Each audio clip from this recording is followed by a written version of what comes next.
Di saat ku bimbang, saat ku tertekan, dan tak ada seorang pun mau menolongku.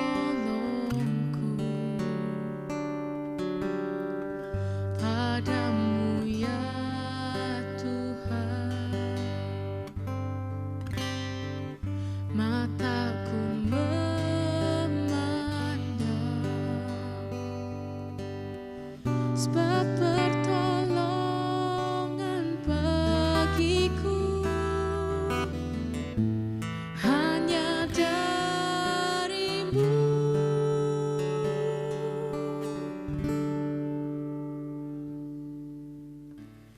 Tuhan, ku percaya tangan-Mu menjaga, yang berharap kepadamu takkan Kau biarkan. Tuhan, ku percaya janji-Mu setia, tetap ku hidup bagi-Mu sampai selamanya.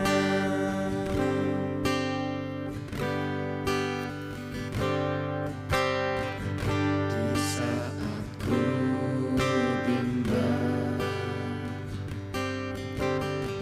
saat ku tertekan,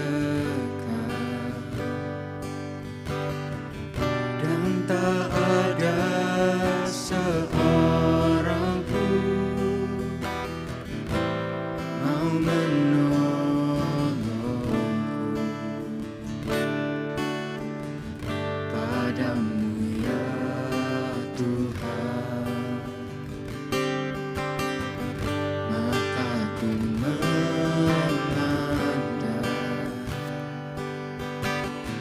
sebab pertolongan bagiku hanya dari-Mu. Tuhan, ku percaya tangan-Mu menjaga, yang berharap kepadamu takkan Kau biarkan. Tuhan, ku percaya janji-Mu setia, tetap ku hidup bagi-Mu sampai selamanya.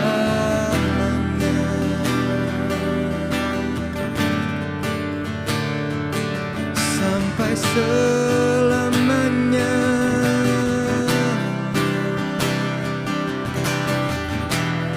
Ku hidup bagi-Mu, ku hidup bagi-Mu sampai selamanya, sampai selamanya.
janjimu setia.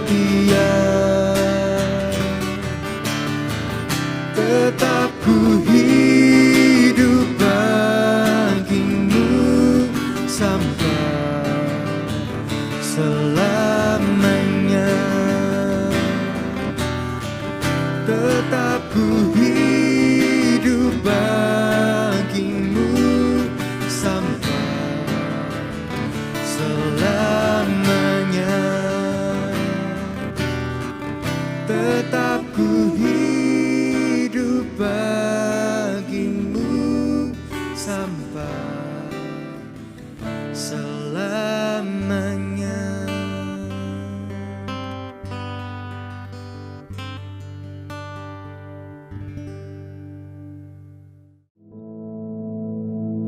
Our Father, which art in heaven, hallowed be thy name.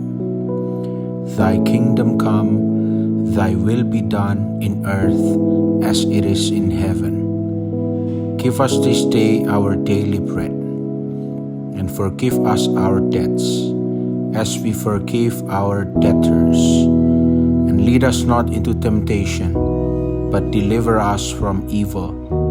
For thine is the kingdom, and the power, and the glory, forever. Amen.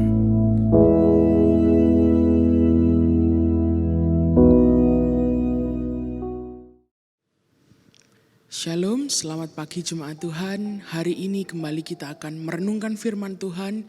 Sebelum kita memulai aktivitas kita, sebelum kita bertemu dengan orang banyak, kita datang ke hadapan Tuhan, kita akan mendengarkan firman-Nya. Mari kita berdoa. Kami mengucap syukur Tuhan, pagi hari ini kami bangun dengan tubuh yang sehat Tuhan. Semuanya karena kasih-Mu, karena anugerah-Mu dalam kehidupan kami. Dan hari ini kami akan merenungkan firman-Mu, mendengarkan firman-Mu. Dan biarlah firman-Mu itu yang akan menguatkan iman kami. Kami mengucap syukur dalam nama Yesus. Haleluya. Amin. Pagi hari ini kita akan sama-sama belajar firman Tuhan. Seperti yang beberapa waktu lalu sudah kita pelajari bersama-sama, kita sudah merenungkan bersama-sama mengenai Yeremia pasal 17 ayat yang ke-7. Beberapa waktu yang lalu kita belajar, kita meneladani dari tokoh-tokoh di Alkitab, gitu ya, anak-anak Tuhan yang imannya luar biasa, yang tidak tergoyahkan dengan apapun, bahkan sampai mereka mau dilemparkan ke dapur api, mereka tetap iman mereka tidak padam kepada Tuhan. Dan hari ini melalui Yeremia 17 ayat 7 yang sama, gitu ya, kita sudah belajar apa itu mengandalkan Tuhan, yaitu kita percaya sepenuhnya kepada Tuhan. Kita akan belajar dari cerita yang berbeda, dari kisah yang berbeda, dari tokoh yang berbeda. Kali ini yang kita teladani bukan hanya saja imannya yang kuat gitu ya. Tapi kita akan belajar dari beberapa orang yang imannya ternyata belum berakar di dalam Tuhan. Kita bisa belajar tentang iman kepada Tuhan dari banyak hal. Salah satunya hari ini, sama-sama kita akan belajar. Saya akan mulai dengan sebuah kalimat seperti ini. Jadi seringkali kita ini iman kita kepada Tuhan itu sangat berapi-api gitu ya, sangat besar. Sehingga saat kita menguatkan orang lain itu luar biasa. Orang lain langsung terkuatkan gitu ya. Orang lain langsung merasa diberkati. Misalnya contohnya kita percaya kepada Tuhan, kita beriman kepada Tuhan. Kemudian misalnya tetangga kita, anak Tuhan juga gitu ya. Mereka sedang mengalami masalah, mereka sedang mengalami sesuatu yang sangat berat gitu. Kita akan dengan mudah iman kita itu tidak tergoyahkan. Kita akan datang kepada mereka dan kita akan berkata, tetap percaya kepada Tuhan. Tuhan pasti menolong, Tuhan pasti apapun masalah mereka, Tuhan pasti akan menyelesaikan gitu ya. Iman kita tidak tergoyahkan. Tetapi kalau kita renungkan bersama-sama gitu ya. Apakah iman yang sama itu terjadi saat banyak hal yang tidak menyenangkan tentunya terjadi kepada orang-orang di dekat kita gitu ya. Terjadi bahkan kepada diri kita sendiri, kepada saudara kita, kepada keluarga kita. Apakah iman kita masih sama? Karena seringkali kalau yang terkena musibah gitu ya, terkena hal-hal yang tidak menyenangkan adalah orang-orang terdekat kita. Hal pertama yang ada di pikiran kita pasti panik, ya. Kita pasti tidak bisa memikirkan, aduh tunggu dululah iman kepada Tuhan. Betul beriman, tapi ini keluarga saya ini yang kena gitu ya. Atau diri saya sendiri yang kena, iman kita mulai goyah. Saat kita menguatkan orang lain luar biasa, tapi saat dekat dengan kita gitu ya, iman kita mulai goyah. Nah, hari ini kita akan belajar dari kisah yang pasti saudara tahu, yang kita sudah pernah, saudara pasti sudah pernah baca gitu ya, yaitu Lazarus ya dan Marta saudaranya. Saya akan mulai, kita akan sama-sama buka ya di Yohanes pasal yang ke-11 mulai ayat yang ke-16. Ada seorang tokoh lagi begitu. Seringkali kalau kita bicara mengenai Lazarus yang kita ingat adalah di sana ada Maria, di sana ada Marta, tentu saja ada Lazarus gitu ya, tapi ada satu tokoh yang terlewatkan. Satu tokoh yang kita bisa belajar bahkan dari dia gitu ya. Siapakah dia? Kita akan buka ayat yang ke-16. Di sana dituliskan di sebelumnya ayat 15 yang terakhir Yesus berkata, marilah kita pergi sekarang kepadanya. Kepada siapa? Kepada Lazarus gitu ya, mendatangi Lazarus karena dia mendengar kabar. Kemudian ayat 16 berkata seperti ini. Lalu Thomas yang disebut Didimus berkata kepada teman-temannya yaitu murid-murid yang lain, marilah kita pergi juga untuk mati bersama-sama dengan dia. Maksudnya apa Thomas ini berkata seperti itu ya? Thomas adalah murid Yesus. Dia mengikuti Yesus most of the time gitu ya. Banyak waktu yang dia habiskan bersama dengan Yesus, berjalan bersama Yesus. Kenapa dia bisa bilang seperti ini? Pada pasal-pasal yang sebelumnya kita bisa tahu bahwa terutama di daerah yang akan didatangi Yesus, di kampungnya Lazarus ini, Yesus dan murid-muridnya pernah mendapatkan ancaman gitu ya, karena mereka memberitakan Injil gitu, karena Yesus bilang bahwa akulah anak Allah dan lain sebagainya. Mereka mendapatkan ancaman gitu. Dan Thomas di sini dia berkata, loh, Yesus ini bagaimana sih? Sudah tahu keadaannya tidak baik gitu ya. Kita diancam dan lain sebagainya, malah mau ke sana, malah mau mengunjungi si Lazarus. Udahlah kita ikut aja. Kita mati sama-sama dengan Yesus juga gak apa-apa. Tampaknya imannya Thomas ini luar biasa ya. Mati bersama Yesus pun tidak apa-apa dan lain sebagainya. Tetapi satu hal yang harus kita tahu. Thomas ini siapa dia? Kita tahu waktu Yesus setelah disalibkan. Dia adalah salah satu orang yang tidak percaya bahwa Yesus bangkit. Ternyata dari dulu ya, sebelum peristiwa Thomas ini tidak percaya, dia sudah adalah orang yang pesimis.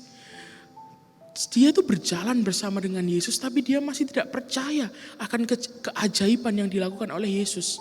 Apa buktinya? Kalau saudara mau lihat di pasal yang ke-8, di sana Thomas tahu gitu ya, kalau Yesus itu berhasil menyelamatkan seorang wanita yang akan dirajam dengan batu gitu ya. Yesus berhasil membuat orang-orang meletakkan batunya tidak jadi merajam wanita itu. Thomas tahu bahwa Yesus itu seberkuasanya itu, sepowerful itu. Betapa karisma Tuhan itu dapat menyelamatkan manusia. Di pasal yang ke-9, Thomas tahu bahwa Yesus mencelikkan mata seorang yang buta sejak lahir. Meskipun mungkin karena tidak dituliskan di Alkitab, mungkin Thomas tidak ada di tempat itu, tetapi dia adalah murid Yesus. Dia pasti tahu, bahkan itu dari cerita teman-temannya mungkin dia pasti tahu. Dia sudah melihat, baru disebutkan seperti ini, sudah ada 2 mujizat.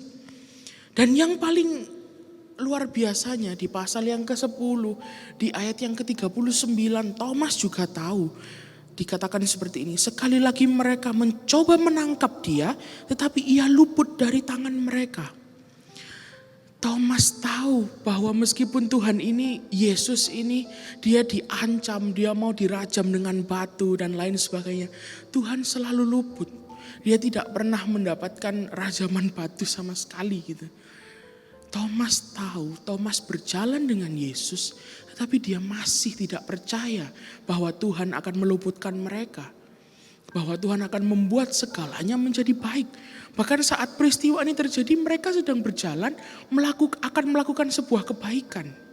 Nah, hari ini kita akan belajar dari Thomas yang pertama ya.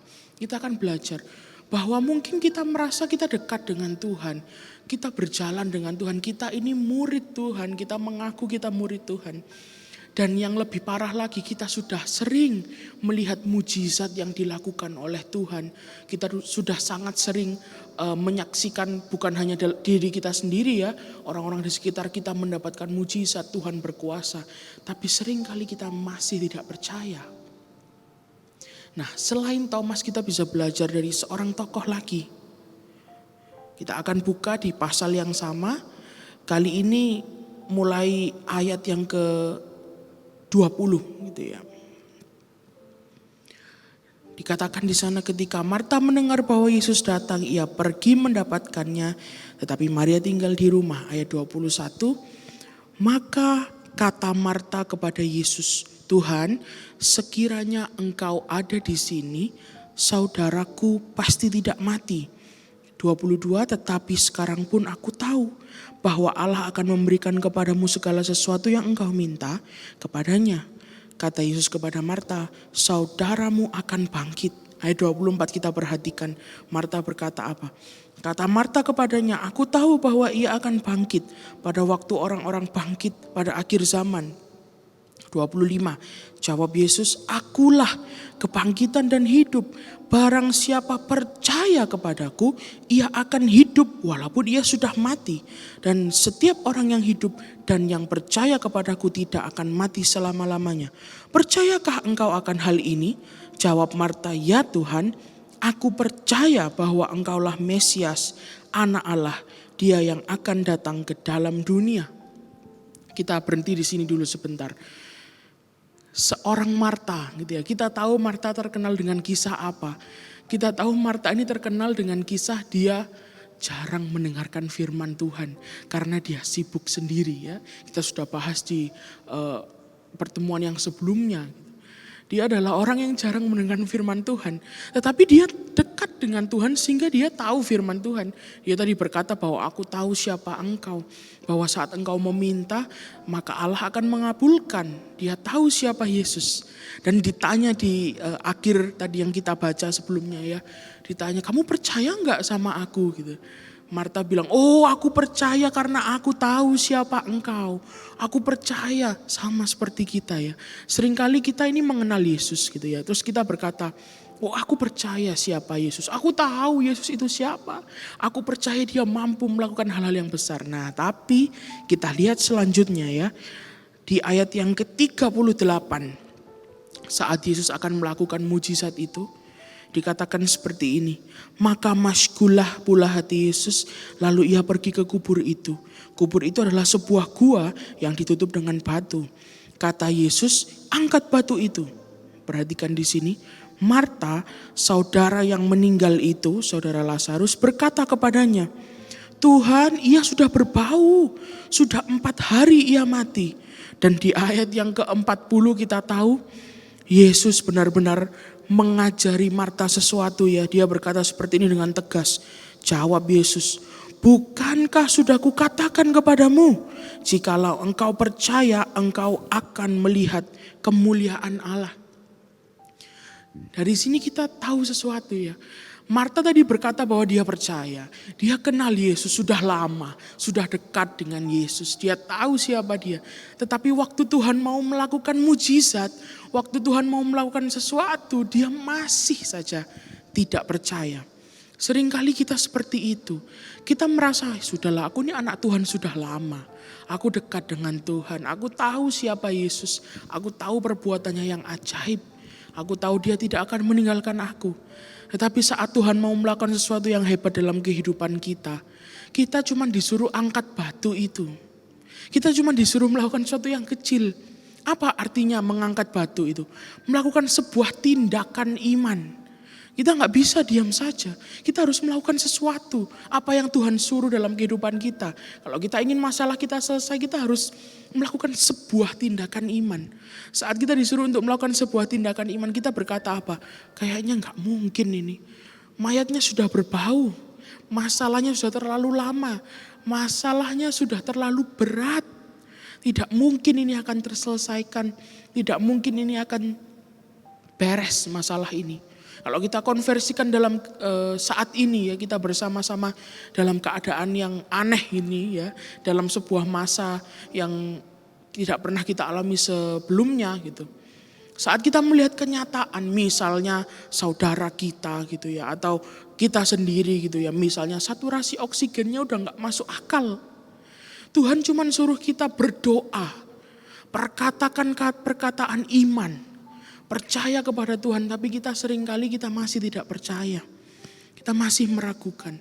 Tetapi Tuhan berkata di ayat yang ke-40, bukankah aku berkata siapa yang percaya kepadaku, ia akan melihat mujizat. Dan kita tahu akhir dari kisah ini, Tuhan melakukan mujizat yang luar biasa. Lazarus dibangkitkan.